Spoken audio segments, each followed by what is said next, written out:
Fala galera, aqui é o Theo, do Memo, e estamos prontos para um novo episódio do nosso podcast. Vamos que vamos? O episódio de hoje é para a gente debater quais comportamentos nocivos nós homens replicamos para sermos vistos como homens de verdade, para a gente se sentir mais homem. E para a gente começar esse debate aqui, já está o Theo, que abriu o nosso episódio. Sim, tamo junto, é isso mesmo. O Samuca. E aí galera, tudo bem? E o Caio César. Oi gente, tudo bom? O Geocaio da internet. É isso. Sempre bom lembrar também, né? Esse tema foi um tema proposto por um líder da rodada nos nossos encontros, que a gente está expandindo um pouco essa conversa, convidando pessoas para dar depoimentos e fazer essa conversa chegar em mais lugares e em outros ouvidos. Então eu queria começar já o bate-papo com um depoimento do Marcos Nascimento, que é psicólogo e pesquisador da Fiocruz. Oi pessoal, quando o Pedro me convida a pensar que comportamentos nocivos a gente reproduz para ser considerado homem de verdade, 3 coisas me vêm à cabeça. Primeiro, que eu acho que a violência, como uma forma de afirmação masculina, sobretudo perante outros homens. A ideia de que eu não posso levar um desaforo para casa porque isso significaria de alguma maneira que eu não pude corresponder a um certo ideal de masculinidade em que um desaforo deve ser respondido com outro maior ainda, quando não recorrendo à violência. E a violência é entendido aqui sobretudo como agressão física. E acho que muito dessas coisas relacionadas à violência, como um repertório masculino, tem a ver com a dificuldade que os homens possuem de expressar afetos. Sobretudo aqueles afetos que podem ser percebidos como indicadores de fragilidade, como algo da ordem do feminino e não exatamente do masculino. Isso faz com que as relações não somente de homens com mulheres, mas também de homens com outros homens, de homens com os seus filhos e filhas, sejam, de alguma forma, muito modeladas por uma ideia de que externar ternura, externar medo, externar fragilidade, sejam considerados como não apropriados para o mundo masculino. Isso termina, do meu ponto de vista, a prejudicar não somente a saúde emocional dos homens, no sentido mais amplo, mas também a sua própria saúde física, onde acabam recorrendo a outras formas de expressão de sentimentos ou expressão dos afetos, recorrendo a paliativos como o uso de drogas, álcool ou psicotrópicos ou remédios quaisquer, um pouco para tentar lidar com algo que não sabe muito bem, que não foi socializado, para interpretar esse mundo dos afetos, expressar o mundo dos afetos, sem ficar preocupado se vão achar que eu sou mais homem ou menos homem. Então, de maneira geral, eu acho que isso aí já dá pano para manga para a gente conversar. Muito bom. Marcos Nascimento é uma das principais referências do Memo, o trabalho que ele faz com masculinidade já há bastante tempo, um pesquisador renomado no campo de estudos de gênero e tal, então é um prazerzaço receber o Marcos Nascimento aqui. Bom, vamos lá, alguém quer começar aí? Pode ser eu. Pra mim o que pesava muito era a questão do sexo, de se impor sexualmente, de mentir sobre alguém que eu fiquei que eu nunca fiquei, e aí falar mal de uma pessoa, de uma mulher, de zoar outros caras, que também tinha muito isso da festa, eu tinha amigos meus eu tenho um amigo meu, por exemplo, da infância, que ele ficava com todas as mulheres, não todas, mas com qualquer mulher, ele não tinha critérios, e hoje eu vejo que, ele era o mais certo, ele não via uma aparência em si, ele sentia vontade de ficar com alguém, ele ia lá e ficava com aquela menina, seja ela como for, a aparência que tiver. E ele era muito zoado por isso, eu usava muito ele por isso. E essa coisa da festa era clássico, tanto que você voltar para casa sem ter beijado uma pessoa sequer, você se sentia mal. E aí em cima disso também tem outros recortes, por exemplo, de você não tem só que ficar com várias mulheres, tem que ficar com várias mulheres que são dentro do padrão. Que se você fica com 3 mulheres, mas as 3 mulheres não estão dentro daquele padrão, não vale nada. Você não tem ponto nenhum, entre os os seus amigos. Então todas essas questões para mim eram muito importantes, né, na minha fase de adolescência e início da fase adulta. Uma coisa que eu até me peguei pensando há pouco tempo atrás com amigos é a coisa do sexo, de tipo se sentir mal de não querer fazer sexo. Então você tem uma mulher ali que quer fazer sexo com você, naquele momento específico você não tá afim, seja porque você não se sentir atraído por ela, seja porque você está pensando em outra mulher, mas você faz o sexo do mesmo jeito, porque você acha que se você não fizer, isso vai te fazer mal, isso vai te colocar pra ela de uma maneira inferior, para os seus amigos também de uma maneira inferior. Uma coisa que eu tava me pensando nisso, sei lá, há 2 meses atrás, 3 meses atrás, mas uma coisa bastante recente, assim, que embora já pensando sobre vários assuntos já de masculinidade, mas a gente percebe que vários aspectos que a gente tem ainda são colocados de uma maneira muito comum, assim, na nossa vida, que a gente nem percebe, nem se dá conta. Quando eu tinha 14 anos, eu vivia eu tenho um irmão mais velho, eu vivia com os amigos dele, com a galera mais velha, e eu fui perder a virgindade por imposição do grupo, assim, né? Eu era sempre o moleque mais novo, assim. Beleza, vamos contratar uma prostituta, vamos levar para casa do irmão do Caio. E lá tinha um lance que era o seguinte: tinha um vidro fumê ao contrário. Quem estava dentro do quarto não viu o que estava fora, quem estava fora via tudo que estava dentro. Foram 12 malucos, ficaram na varanda da casa, chamaram a prostituta e me botaram lá dentro. Eu e a mulher. Eu não quis fazer o sexo naquela hora. Me senti completamente obrigado a isso. Tinham todos os meus amigos na época me olhando. Obviamente eu brochei. Isso foi um trauma para mim na minha vida inteira, e eu brochei muitas vezes depois, a ponto de eu chegar a me questionar se eu era gay, porque eu brochava. Teve uma época que eu saía com as meninas pela primeira vez e eu ficava nervoso e brochava.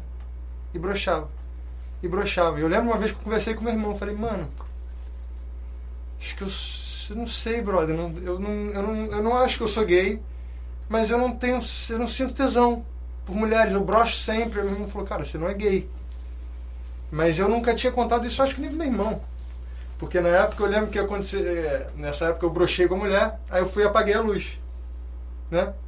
Aí rolou um lance muito escroto, assim, que na verdade a mulher começou a me masturbar, eu gozei brochado, né, de pau mole, assim, foi horrível, foi uma merda. E isso me traumatizou durante muito tempo. E eu continuei andando com esse grupo. Esse grupo são pessoas que são meus amigos até hoje. Não são pessoas com quem eu me relaciono muito, mas são pessoas com quem eu tenho muita intimidade. E por causa deles eu comecei a malhar cedo. Eu tomei bomba com 16 anos para fazer parte do grupo.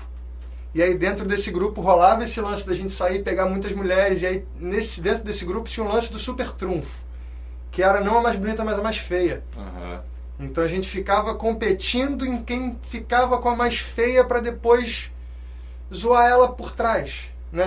A gente não ficava zoando as mulheres na frente dela, porque era aquela pegada, né, que você dava um beijo na mulher, saia, super trunfo, peguei a fanha, peguei a gorda. E a gente fez. Eu lembro que teve uma vez que eu fui para uma micareta e peguei 60 e poucas mulheres. Que era nessa época de você simplesmente se impor para os outros, porque assim, prazer não dava nenhum. Zero. E esse é o tipo de coisa que, assim, hoje em dia eu até falo que isso foi bom eu ter passado por isso, para eu saber como é que é e saber o quanto isso é ridículo. E hoje em dia poder falar isso, hoje em dia, e eu falo isso para os meus amigos hoje em dia. Eles sabem disso. Os meus amigos mesmo, né? Hoje em dia. Essa galera não. Essa galera ainda pensa dessa mesma forma, provavelmente.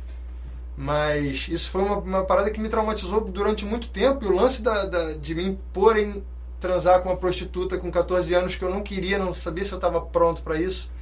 Isso trouxe um grande trauma para minha vida durante muito tempo mesmo, assim. Durante muitos anos, quando eu ia sair com a mulher pela primeira vez, eu brochava sempre. Porque eu ficava nervoso, lembrando dessa época, lembrando desse dia, lembrando dessa parada. Cara, muito louco isso tudo que você trouxe aí. E eu me identifico em vários momentos com as suas falas, assim. Nunca tomei bomba, nunca fui de malhar desde garoto e tal, Mas, assim como você, também fui imposto pelo grupo, imposto entre aspas, né? Porque você se deixa levar. Sim, sim. E é isso, né? Você acaba reproduzindo esse comportamento para ser visto como um homem, para ser percebido como um homem de verdade e tudo mais. Eu também perdi minha virgindade como uma prostituta. Também eu já tinha 16 anos e ainda não tinha perdido minha virgindade. E aí eu fui numa casa de prostituição transar pela primeira vez. Consegui transar, mas foi aquela parada patética que eu tenho meio vergonha de contar até hoje, assim, dessa minha primeira experiência, que por mais que a gente não idealize tanto como normalmente mulheres idealizam, né, que é colocado para elas idealizarem, eu idealizava de uma certa forma essa primeira vez de um jeito mais romântico, mais carinhoso e tudo mais, mas eu me senti assim cumprindo um dever, sabe? Eu tinha que realizar aquela tarefa de perder o cabaço, porque, cara, eu já tinha 16 anos e como assim? O que está acontecendo? Meus amigos estão transando aos montes, né? Porque aí eu não sei até que ponto era verdade, até que ponto era mentira. Eu acho que era mentira. Bem provável mentira, mas você acaba se impondo essas questões, assim, e a galera botando uma certa pressãozinha. Eu falei, então eu vou. Meus amigos já frequentavam, mesmo antes dos 18 anos, lugares de prostituição e tudo mais. Numa dessas eu fui com eles e eu já tinha ido outras vezes, mas não tinha tido a coragem ainda de pagar e transar de fato. E dessa vez rolou. Isso se tornou de uma certa forma um trauma, assim. Eu demorei mais um bom tempo para transar de novo e foi sempre uma questão de muito nervosismo ali, que é natural das primeiras vezes, né? Mas você quer se colocar tanto como machão, como dono da situação. Filme pornô, né? Filme pornô purinho, assim, filme pornô purinho. Então, você se coloca nessa situação, mas chega na hora você não é aquele cara, né? E isso gera milhões de outras frustrações, assim, na sua cabeça e tudo mais. Então, pô, eu te agradeço muito ter trazido esse depoimento aí, porque mexeu com a minha cabeça e me fez lembrar dessas histórias também, desses comportamentos muito de afirmação através do sexo, né? De, tipo, uma coisa que eu não queria, que eu não tava afim, que não era maneiro. E eu me sentia mal de estar naquele lugar, sabe? Mas eu me colocava naquele lugar. Ainda mais nesse momento de perder a virgindade. Então, sei lá, acho que esse é um dos milhares de comportamentos que eu já reproduzi para ser percebido como mais homem, sabe? Voltando e permeando questões sexuais, a minha primeira vez foi com, acho que 19 anos. E esse cara, ele era super gentil, ele era super doce, ele era super amável, ele era sensível, assim, ele tinha trejeitos sensíveis. E aí foi a primeira vez com esse cara e foi maravilhoso, assim, foi uma experiência linda, porque eu já estava morando sozinho, eu recebi em casa, a gente meio que tinha se tornado amigo, então foi tudo muito, muito bacana, assim. Só que quando eu levei para os meus outros amigos também gays, foi uma coisa de, como assim você ficou com esse cara? Esse cara não é homem, sabe? Esse cara não é masculino, esse cara... Como assim você ficou com esse garoto? Assim, mas eu gostei dele, assim, ele foi super gentil, ele foi super carinhoso durante todo o tempo. Ele sabia exatamente o que fazer e como fazer. Qual o problema? Não tô entendendo. Nossa, mas ele é uma moça. Assim, cara, eu gostei, foi bom, foi gostoso e não tem isso. Então, trazendo para o meu espectro e para o meu espaço e para a minha realidade,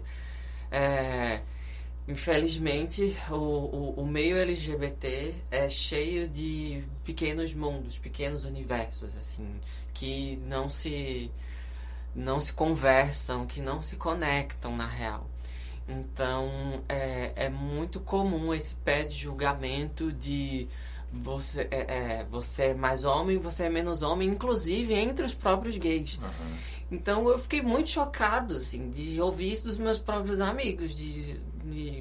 Foi um momento que eu vi, caramba, então se eu tenho esse gosto peculiar por outros caras, não dá pra compartilhar com esses meus amigos, porque eu vou ser julgado porque eu não estou me envolvendo com um cara padrãozão heteronormativo no armário. Você tem limites mesmo sendo gay, né? De como se colocar como homem. Exato, exatamente. Eu disse, caramba, não dá, assim. Para mim, um dos principais desafios para permear entre os meios e os ambientes e espaços com outros gays é justamente isso. Existe uma espera de que dentro do nosso meio a gente replique o comportamento heteronormativo, o comportamento do homem topzeira ou do que vai para academia. Exatamente. Há uma necessidade de replicação do heterotop e que, cara, não me contempla. É legal de olhar, assim, mas que na real não tem uma vontade genuína de me envolver. Outra questão dessa que o Marcos trouxe de efeitos de prejudicar a saúde e tudo mais, eu lembro também que eu comecei a beber, cara, desde os 14 anos, que minha mãe não escute esse podcast, mas eu lembro que eu ia pra porta das festas que a gente ia na época, assim, das matinês, né, cara, das matinês, e tomava muito chiboquinha, rabo de galo, fogo paulista, umas paradas pesadas, que se eu bebo hoje eu vomito na primeira. Mas eu tinha que me fazer forte e mostrar pros outros que eu tava bebendo tranquilo. E eu, vomitava pra caralho, ficava mal de cabeça, mas era uma forma de eu conseguir socializar com os outros homens, de eu mostrar pra eles que eu também era homem e até mostrar pras mulheres que eu era diferente delas, né? Porque eu acho que tem muito disso também, assim. Tipo, mulheres não aguentam tanto quanto eu, que sou homem. Aliás, me então, pra caralho, até um jeito de mostrar que você é mais homem, né? Olha lá, ele é muito doido, ele é muito loucão. Então, eu entrava nesse lugar direto também. E sei lá, se duvidar, acho que ainda entro em alguns momentos, porque eu nem gosto tanto de beber, assim, sabe? E quando eu vejo, eu tô bebendo meio por osmose, sabe? Você tá seguindo o fluxo. Porque, cervejinha vai negar uma cerveja? Eu fico, nem sei se eu tô afim de cerveja, mas então vê aí, sabe assim? É claro que tem uma certa diferença, ainda mais nessa fase de adolescência, mas eu me enxergo reproduzindo muito esses comportamentos nocivos até hoje, assim. Muito relacionados a álcool, principalmente, que é uma coisa que eu não curto tanto, e quando eu vejo eu tô bebendo ali, meio que para entrar no clima, e homem não bebe, homem não fuma, homem não sei o que homem é esse, né? Então, eu acho que, sei lá, tem muitas coisas assim desses comportamentos que eu reproduzo e que eu sei que são nocivos, mas que são difíceis de romper, sabe? Não, e essa coisa pra mim também da bebida é super. Eu também comecei a beber muito cedo, com 13, 14 por aí, nessa coisa de matinê, de festinha de amigos e tudo mais. Mas eu parei de beber. Então, eu parei de beber com uns 18 anos. E aí, quando começou a poder beber, você parou. Eu parei. E aí, desde então, eu não bebo mais. E isso, entre os meus amigos, é tipo assim, é um cúmulo. Como assim ele não bebe? E é muito louco, porque as pessoas, quando me convidam pra sair, tipo assim, vamos tomar um gelo um dia. Eu falo, essa é a hora que eu falo pra você que eu não bebo. E eu já deixei de, inclusive, ir em festas, porque, enfim, são festas que eu sei que vai ter bebida. E às vezes eu não quero lidar com isso, sabe? Então, hoje é uma coisa que eu até entendo um pouco melhor, sabe? Tipo, mano, vou numa festa e vou ficar bebendo água. Eu sou saudável. Não sou saudável porra nenhuma, mas a gente usa isso, né? Mas isso na minha fase de adolescência era eu nunca gostei de beber. Tipo, nunca mesmo. Não é nem que eu não goste muito. Eu nunca gostei mesmo de cerveja, de álcool, de nada. Nem vinho. Então, era muito isso, assim, de fazer parte do grupo, de me sentir mais à vontade. Porque tem essa coisa de, por exemplo, chegar em mulher, mas com 14, 15 anos tu nem sabe fazer isso. E aí tu bebe, né? Porque aí tu bebe, tu fala qualquer merda, tu fala um monte de merda. E mesmo que você errar, você dá desculpa que tá bêbado. Então tem várias nuances nisso daí. Eu lembro que assim, a minha casa em Minas era colada, né? Dos meus avós e a minha casa, dos meus pais. A gente sempre almoçava todo mundo junto ali numa cozinha gigantesca e tal. E tinha um freezer cheio de cerveja. Que o meu avô tomava sempre cerveja ali no almoço, tomava cervejinha no jantar, encontrava os amigos no final do dia, todo mundo sentava ali, tinha aquela cervejinha. E eu, criança ainda, eu lembro disso, criança, vendo todo mundo tomando cerveja. Caralho, cerveja deve ser bom pra caralho, né? Porque todo mundo toma cerveja toda hora, né? Tem essa que meu avô gosta, aquela que meu pai gosta, né? E aí teve um dia que era 1h da tarde, assim, que não tinha ninguém na cozinha. Aí eu fui lá, peguei uma cerveja, peguei um abridor e corri pro banheiro e tranquei o banheiro. Falei, agora eu vou tomar uma cerveja. Vou ver como é que é, porque eu só ouvia que não era pra criança, sabe? Aí eu abri assim, botei no copo. Cara, eu não consegui tomar um gole, aquilo era ruim pra cacete. E aí começou a chegar gente em casa. E assim, poxa, como é que eu vou sair com essa garrafa de cerveja dentro do banheiro? Aí eu lembro que eu peguei a garrafa e escondi atrás da pia, como se ninguém nunca mais fosse achar aquela garrafa na vida, sabe? E saí, dei descarga, saí do banheiro, fui embora. Aí, à noite, meu avô, tinha uma garrafa de cerveja atrás da pia. Foi você, Samuel? Tipo, era óbvio, né? Que quem mais ia pegar uma cerveja e colocar atrás da pia do banheiro? Eu, não, imagina, de jeito nenhum. E demorei um tempo, assim. Eu lembro que quando eu fui adolescente, que aí, né, 14, que eu fui sair, que já experimentei quando era criança, né? Deixa eu ver se... Aí que eu comecei a beber. Mas, assim, na real, você nunca gosta de cara, né? E outra parada do álcool, que além disso de você se colocar pro grupo, tem uma coisa que... Quando você tá bêbado, meio que as outras coisas ficam permitidas, né? Ficam possíveis. Por exemplo, como também o Marcos trouxe no depoimento dele, serve como paliativo para a gente conseguir demonstrar um afeto. Então, a maneira que o homem tem para justificar falar que gosta de um amigo, que tá com saudade de alguém ou coisa assim, é encher a cara. Então isso cria um outro sintoma muito grave das pessoas terem como único ponto de fuga o álcool, drogas e coisas do tipo, para conseguir demonstrar um carinho com outro homem. Porque se eu demonstrar um carinho com o Caio, com o Theo, com o Samuca, com quem quer que seja, de cara, né, sóbrio, tem alguma coisa errada aí. Como é que você está demonstrando carinho? Então, para a pessoa conseguir demonstrar afeto, só se alcoolizando, só se drogando, só esse tipo de coisa, que é muito louco também. Tem uma coisa que me remete ao tempo do ensino médio, que é revidar. É a coisa de você ser reativo, né? Porque se você não revidar, como assim? É otário. Exatamente. Então, era muito comum, assim, de muitas confusões no ensino médio, de revidar o tempo inteiro, para que eu não ficasse por baixo, para não passar de otário. Então, hoje eu vejo o quanto a gente é reativo, a dificuldade que a gente tem de ouvir para compreender, ao invés de, quer dizer, a dificuldade que a gente tem de ouvir para compreender, porque a gente vai muito rápido do ouvir para responder, para revidar, para trazer logo uma réplica, uma tréplica. Então, de forma definitivamente ser nocivo pra gente e para as relações, porque acaba num ciclo eterno de ficar reativo e devolvendo coisas. Se o cara fala num tom, você fala num tom acima, e se ele fala num tom acima, você fala num tom mais acima ainda, e você vai ficando quando você vê, tá todo mundo louco, gritando. Isso. É isso aí, é uma violência também de uma outra forma, né? Sim. Mas eu digo assim mais, não é nem como uma tentativa de justificar o que eu vou dizer a seguir, mas pra gente realmente pensar em outras possibilidades e como essas vivências se constroem de maneiras diferentes. Enquanto homem negro, eu entendo que, às vezes, essa violência, essa prática de violência, para muitos de nós, principalmente se você mora em áreas muito violentas, é um sinônimo de sobrevivência. Então, o mundo é muito ruim com a gente, é muito racista e muito violento com a gente. A gente tem um país que mata jovens negros a cada 23 minutos. E a gente, uma hora, precisa se defender.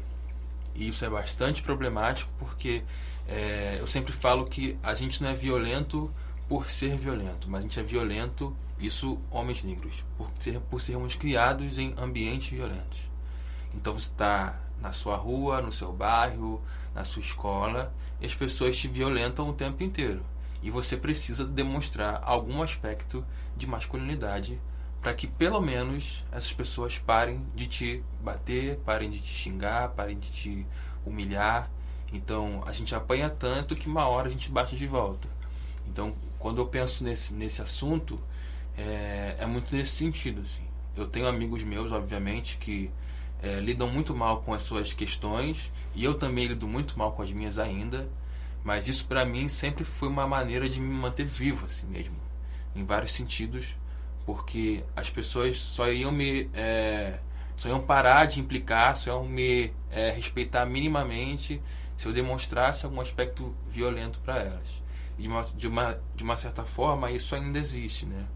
É muito difícil, por exemplo, eu lembro que uma vez em 2004 eu estava fazendo estágio numa escola pública e tinha um aluno da turma que outros alunos enchiam o saco dele constantemente, faziam piadas com ele, bastante racistas, alguns tentavam bater nele, e ele tinha já tentado falar com a professora e com a direção várias vezes, e tanto a professora quanto a direção colocavam isso como besteira, como palhaçada, mas você zoa também e tudo mais. E um dia ele chegou pra mim e falou: tio, eu não aguento mais, o fulano tá me implicando comigo. E eu falei pra ele com toda sinceridade, falei: ó, se ele mexer com você, dá logo um socão nele.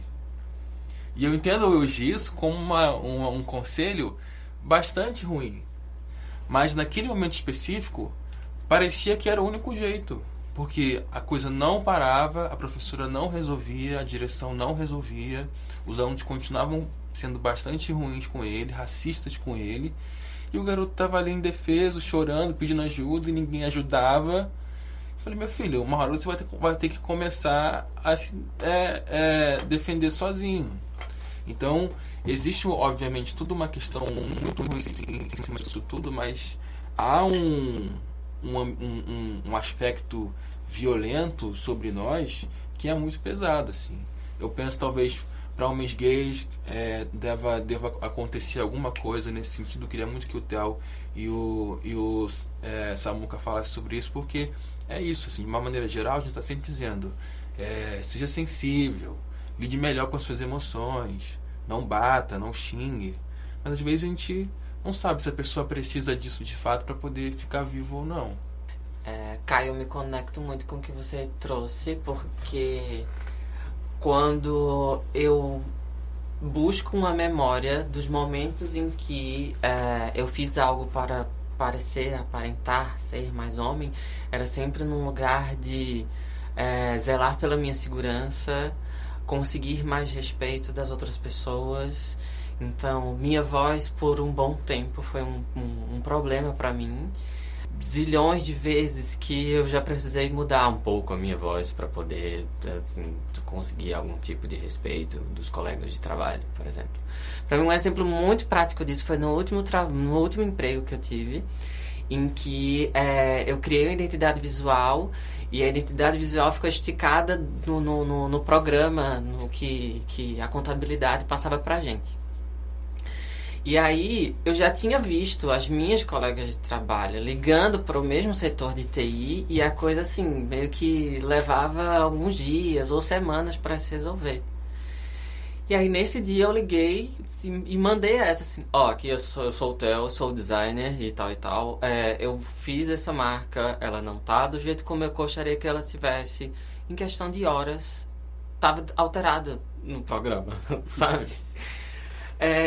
Em trabalhos anteriores, quando eu trabalhava para o governo do estado de Pernambuco, que era no IML, eu recebia muitos policiais. Se eu falasse com mais tato, com mais jeito, com mais cuidado, esse cara ia me mandar para o inferno, sabe? Porque ele tem as necessidades, as prioridades dele, ele está ali armado, e sabe? Uma coisa assim.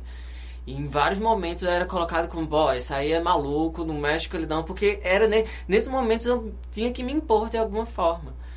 E um terceiro episódio, que também era sobre segurança, eu morava em Caruaru, e eu tava comendo cachorro quente na esquina, e alguns caras, eles questionaram se eu era homem ou não, assim, sabe? Essa coisa de tipo...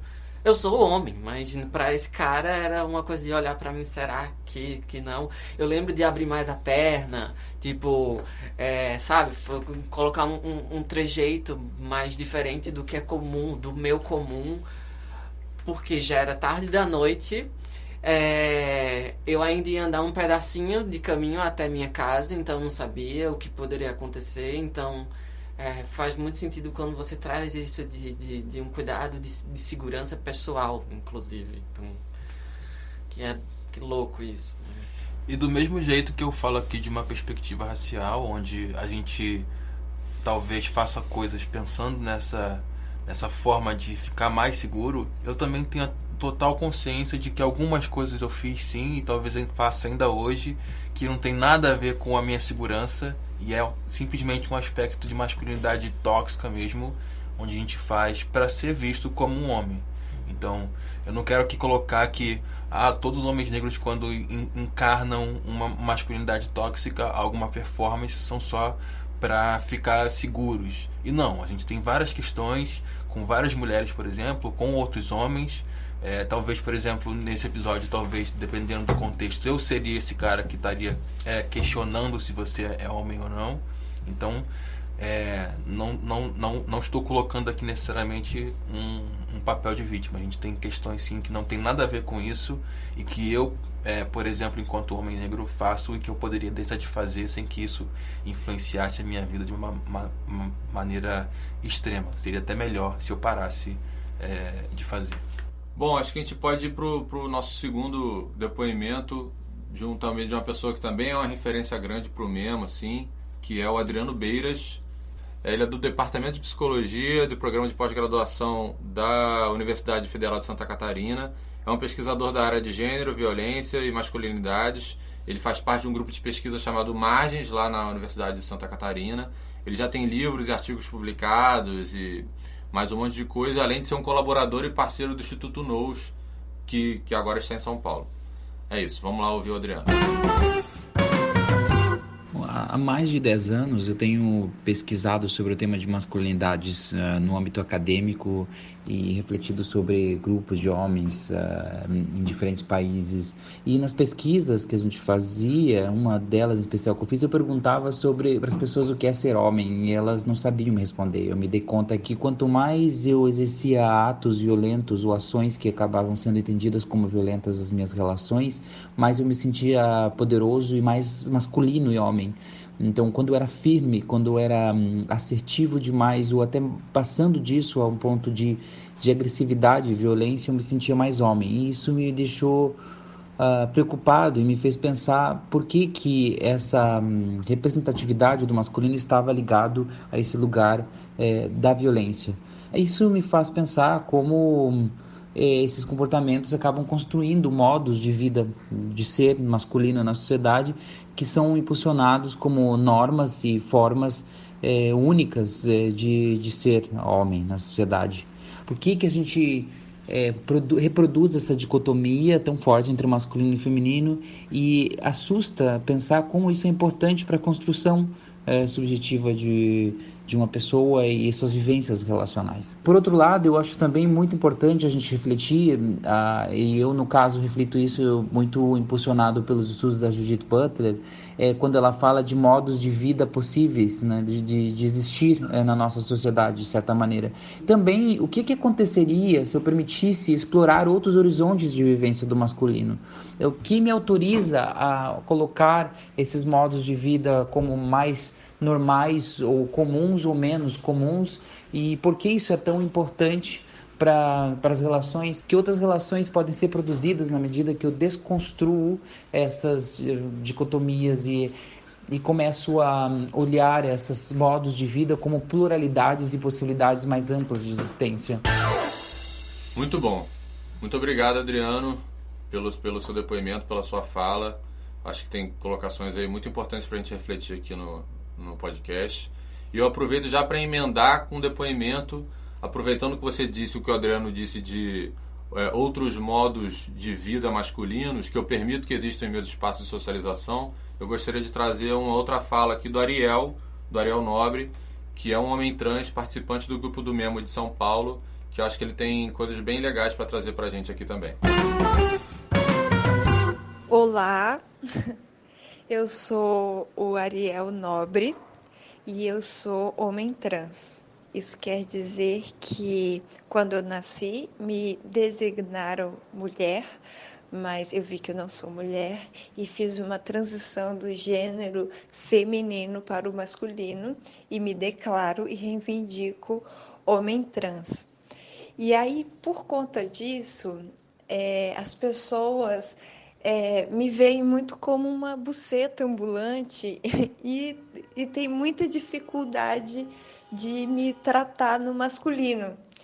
Então, eu me vejo me preocupando muito em mostrar que eu sou homem para as pessoas, porque para o meu bem-estar, para a minha vida, eu preciso que as pessoas me tratem no masculino.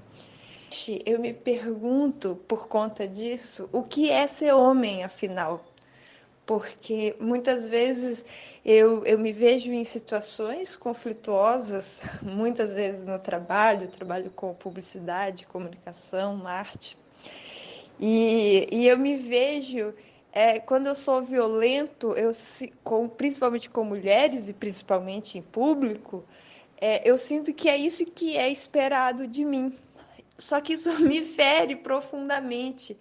Em alguma instância eu também fui, pelo menos, reconhecido como mulher, a maior parte da minha vida, inclusive. Uma coisa que o Memo me ajudou e me ajuda é compartilhar essas experiências masculinas com outros homens e não ficar sozinho, achando que esses questionamentos acontecem só comigo. Não, né? Os homens, em geral, são violentos com as mulheres, né? Então, isso me ajudou a compartilhar também técnicas de cuidado que eu tenho. Por exemplo, quando eu vejo que eu sou violento com alguém, eu paro o meu dia e eu faço alguma coisa manualmente para aquela pessoa e depois dou um jeito de entregar para essa pessoa, porque aí eu sinto que muitas vezes eu consigo restabelecer diálogos, reestabelecer encontros, e a gente conversou sobre isso, sobre o que a gente pode fazer para lidar com a violência que é estrutural na sociedade. E quando a gente faz uma violência, a gente, a princípio, acha que é só para fora, mas dói dentro também. Ariel, muito obrigado aí pela sua fala. Eu acho que todo mundo aqui ficou muito sensibilizado com as coisas que você trouxe. E é muito louco como você também traz esse questionamento, né, do que é ser homem é ser violento. Isso tudo está ressoando ainda na minha cabeça, assim, de uma maneira muito viva. E sei lá, eu fico pensando de que outras formas a gente pode se colocar, né? Eu, particularmente, até pouquíssimo tempo atrás, sempre troquei e tive amizades com homens brancos e héteros em sua maioria, assim. Então, entender outras possibilidades de ser homem é uma coisa que tem acontecido comigo na minha vida não tem tanto tempo assim. Então, eu nunca tive um amigo gay, estou tendo agora pela primeira vez. Inclusive, 2 deles estão aqui. É verdade, pô. Inclusive com homens negros também. Usando o Caio aqui como outro parceiro que está do meu lado. Isso não era tão comum. Ainda não é tão comum, assim. Ainda tem, na média, poucas pessoas em outras condições diferentes da minha de se colocar homem, assim. E entender que isso de ser violento é uma questão para todos, independente de ser hétero, trans, cis, etc., também me ajuda, assim, a entender que essa é uma batalha que eu tenho que ter diariamente e que é compartilhada com outros, assim. Isso também me impacta muito, assim. Eu sempre penso... Eu tenho muito amigo meu, que também é um homem trans. E eu o conheci quando ele ainda se colocava, pelo menos no nome, como mulher, como Silvia. E a gente viveu junto aí essa passagem, principalmente do nome, né? E eu me peguei algumas vezes tendo tratos diferentes a partir do momento em que ele se colocou como um homem no nome, inclusive. Porque, tipo, eu falava, pô, e aí, mano? E aí, mano, beleza? E aí, tranquilo? E, tipo, até então, quando era Silvia, quando se colocava como Silvia, ainda que ele já tivesse uma imagem mais voltada pro homem, pro masculino, eu não tinha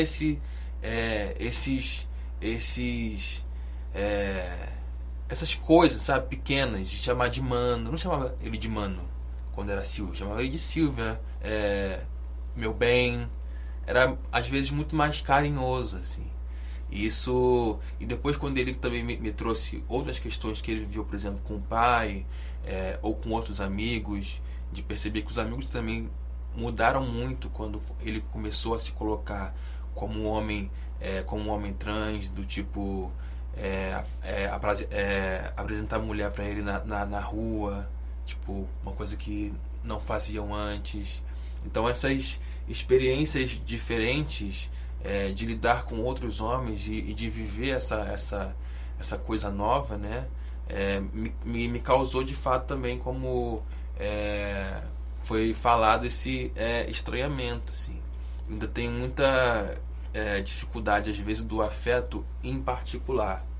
Então, por exemplo, eu estou aqui com vocês, eu posso dizer para vocês que eu amo o Theo. Em público isso para mim é muito fácil. Mas talvez numa conversa, sei lá, estamos conversando pelo telefone e falo assim, pô, Theo, te amo. Isso ainda para mim causa um estranhamento, tanto de falar quanto de ouvir. Por mais que eu já tenha pensado muito sobre isso, por mais que em outros momentos seja mais fácil. Pra mim, idem. Então, essas coisas do beijo no rosto, do abraço mais longo, sabe? Por mais que eu não me sinta mal, ainda é esquisito, assim, ainda é novo. Eu estava falando isso com o Theo agora há pouco, assim, te mostrando uma troca de mensagens que eu tenho com um amigo meu que é hétero, cis, namorada e tudo mais. Mas eu acredito que ele não tenha tido amigos gays há até pouco tempo.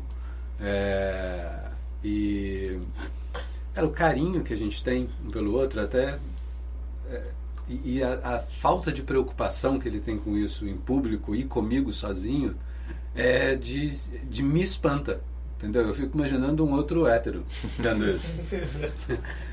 De ele chegar e abraçar e fungar, falar, nossa, sua barba tá cheirosa hoje, não sei o que, sabe? E chama de gatinho, sabe? Às vezes no WhatsApp. E assim, não tem nenhuma ligação de sexual, nem nada disso. É o tipo de afeto que eu tenho com outros amigos gays ou com outros amigos héteros, que eu tenho uma certa liberdade de fazer isso, mas quando isso vem de um homem hétero e que você vê essa quebra dele, né, que ele certamente passou por um processo de mudança para chegar nesse ponto, é estranho até para mim. Então, assim, é muito difícil. Não é difícil, né? É legal, é bonito ver isso acontecer, mas ainda é estranho. Então eu imagino o quanto deve ser para vocês também passarem essa barreira. Eu acho que isso partiu mais dos amigos héteros com relação a mim, isso me facilitou a ter de volta com eles. Sim. Porque eu sempre tive medo de ter esse tipo de carinho, de apresentar uma certa aproximação maior, com medo de ser mal interpretado. Pô, tá dando em cima de mim, tá querendo, tá com segundas intenções.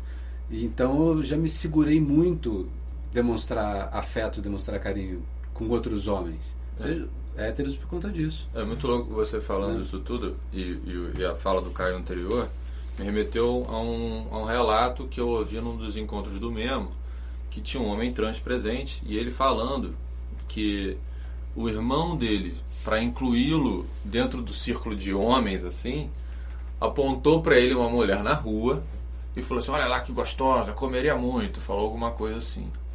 E que ele ficou assim, cara, o que você tá falando, sabe? Tipo, eu não quero, não é porque eu sou homem agora que eu vou ser babaca como os homens costumam ser, sabe?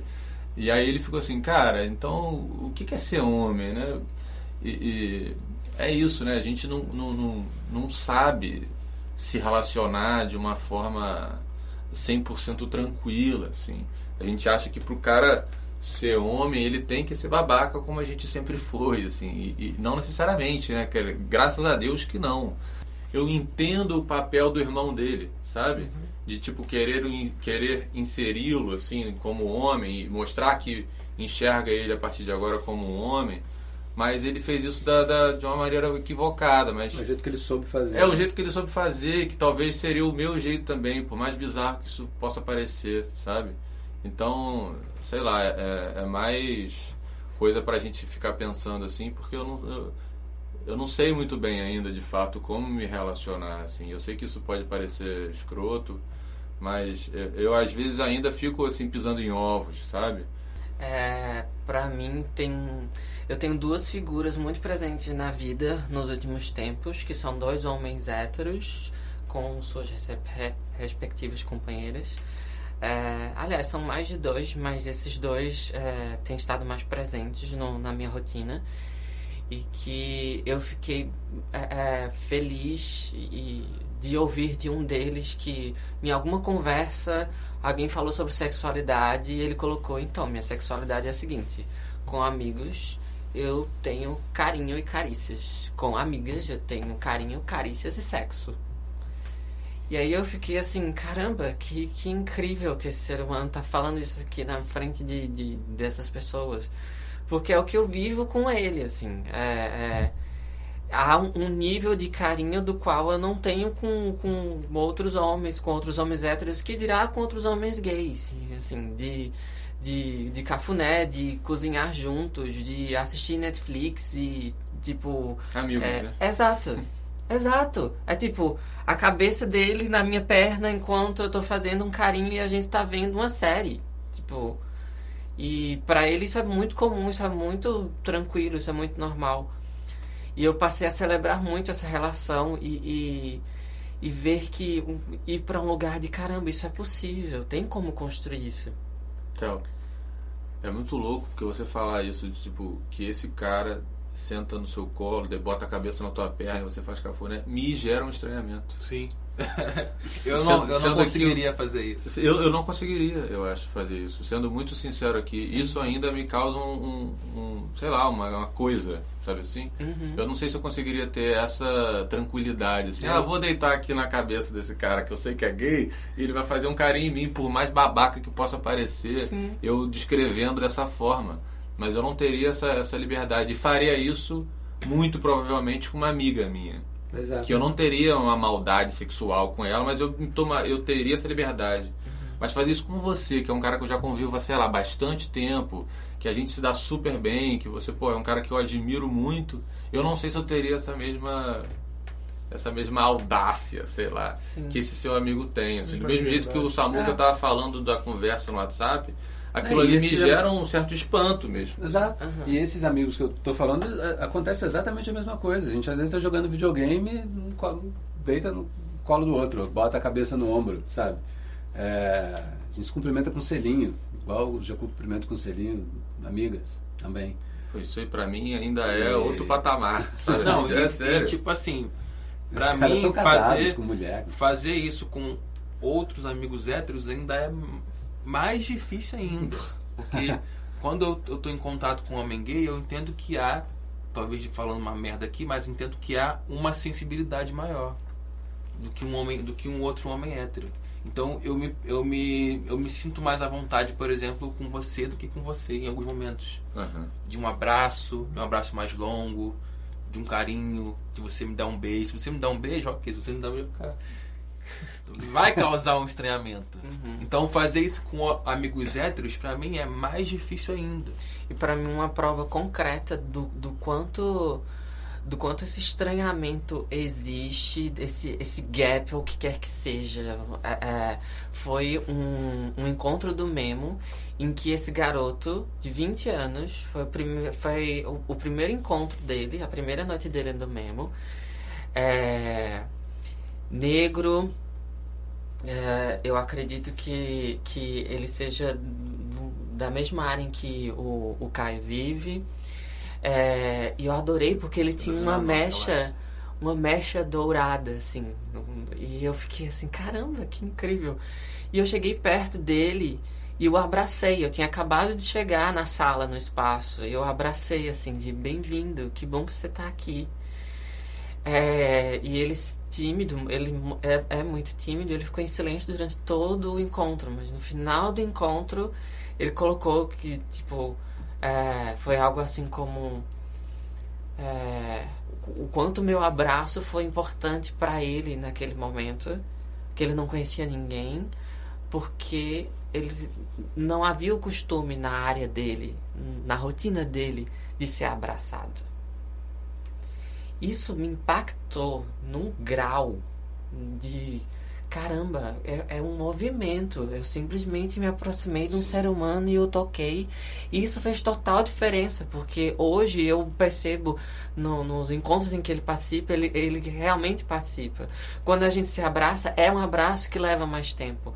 Quando a gente conversa, são conversas que tem mais sorrisos e que tem um outro nível de entrega, mas que exige um movimento de toque que ainda não é compreensível, não é chocante, é estranho. Então, eu acho que a gente tem muitos passos, a gente tem muito o que cuidar para que isso se torne natural, assim, que seja natural. E aí, fazendo um contraponto também, assim, acho que se a pessoa não se sente à vontade em abraçar os outros, acho que tem, aí claro, tudo bem, né? Tem um certo tudo bem aí. Sim. Que, pô, ninguém é obrigado a ficar recebendo cafuné e abraçando as pessoas e tudo mais. O ponto não é esse, o ponto é assim, cara, por que te causa tanto estranhamento ao abraçar um homem, a receber seu amigo com um beijo no rosto, a fazer um carinho, dizer que gosta do cara, sei lá. Elogiar, falar que tá bonito. Elogiar, se relacionar com homens gays como amigos, porque o ponto pra mim não é nem sobre o cumprimento, sabe? Não é nem uma coisa pontual, assim, mas é ter dentro do seu ciclo de relações isso que o Adriano trouxe, assim, de cara... Eu permito que outros modos de se colocar como homem estejam presentes no meu espaço de socialização. Eu até pouco tempo não permitia isso, sabe? Então, o único modo de ser homem que eu conhecia era da masculinidade mais hegemônica possível, do branco, hétero, super privilegiado, bruto, que se beijou o rosto é viado, torce pro Fluminense é viado, sabe assim? Pelo amor de Deus. E tipo, sempre tratando o fato de você ser gay como uma coisa pior possível, assim. Então, me permitir criar amizades com homens gays, estar nos mesmos espaços de homens trans, de homens negros, de homens de outras regiões, tudo isso acho que, cara, me deixa mais feliz, de uma certa forma, assim. Me cria novas possibilidades de amizade, sabe? De conhecer gente e tal. E eu acho isso tudo muito importante, assim. Então, acho que é isso. Muito obrigado aí a todos os depoimentos, a puxada de conversa do Marcos, o Adriano Beiras, o Ariel, que trouxe esse ponto de vista muito legal para a gente debater. Acho que foi um prazer. Espero que todo mundo aí goste também do que ouviu. Por favor, mande para o nosso e-mail podcast@memo.com.br sugestões, críticas, qualquer coisa. Queria agradecer também mais uma vez sempre a presença do Caio César, o Geocaio da internet, o Caio Correia, nosso editor, que dessa vez contribuiu de forma linda para o episódio, o Theo, maravilhoso como sempre, e o Samuca, e também a Sobrebarba, que ajuda a fazer isso aqui ser possível. Muito obrigado e até a próxima.